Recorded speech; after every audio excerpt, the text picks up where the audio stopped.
राज्य विधिमंडळाच्या पावसाळी अधिवेशनात मंजूर करण्यात आलेल्या जनसुरक्षा विधेयकाविरोधात महाविकास आघाडीकडून आज पार्क चौक येथील डॉ. बाबासाहेब आंबेडकर यांच्या पुतळ्यास पुष्पहार अर्पण करून आंदोलनाची सुरुवात करण्यात आली.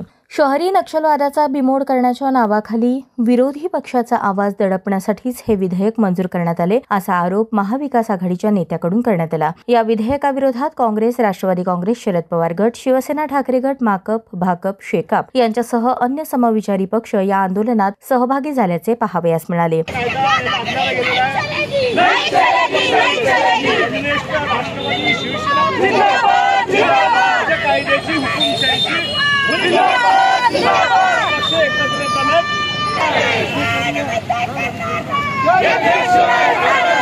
जनसुरक्षा विधेयक हे हुकुमशाही पद्धतीचे असून सरकार विरोधातील आवाज दडपण्यासाठी या विधेयकाचा एका अस्त्रासारखा वापर केला जाण्याची भीती आहे. यावेळी सेनेचे जिल्हा प्रमुख अजय दासरी यांनी व्यक्त केली. महाराष्ट्र सरकारने जनसुरक्षा विधेयक म्हणून एक गोंडस नावाखाली लोकशाहीमध्ये लोकशाहीचा गळा घोटण्यासाठी हुकुमशाहीची पावलं त्यांची उचलली गेलेली आहेत.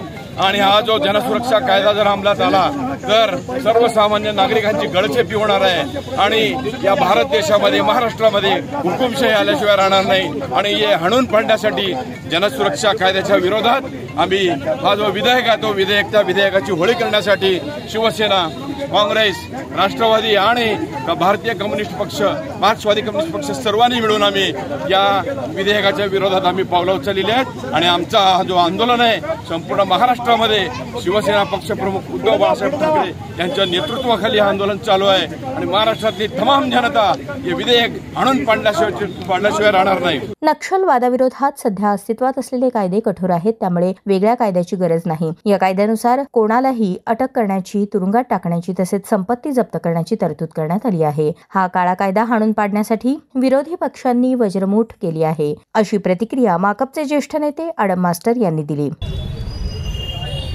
त्यावेळी बोलत असताना राज्याच्या मुख्यमंत्र्यांनी सांगितलं, महाराष्ट्रामध्ये गडचिरोलीच्या फक्त 2 तालुक्यामध्ये हा नक्षलवादाचा प्रभाव आहे. देशाच्या गृहमंत्र्यांनी सांगितलं, या देशामध्ये 72% नक्षलवाद संपलेला आहे.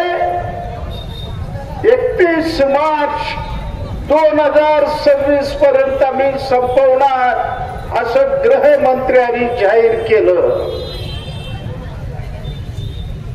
मी यांना विचारणारा, मोक्का कायदा महाराष्ट्रामध्ये आणला याने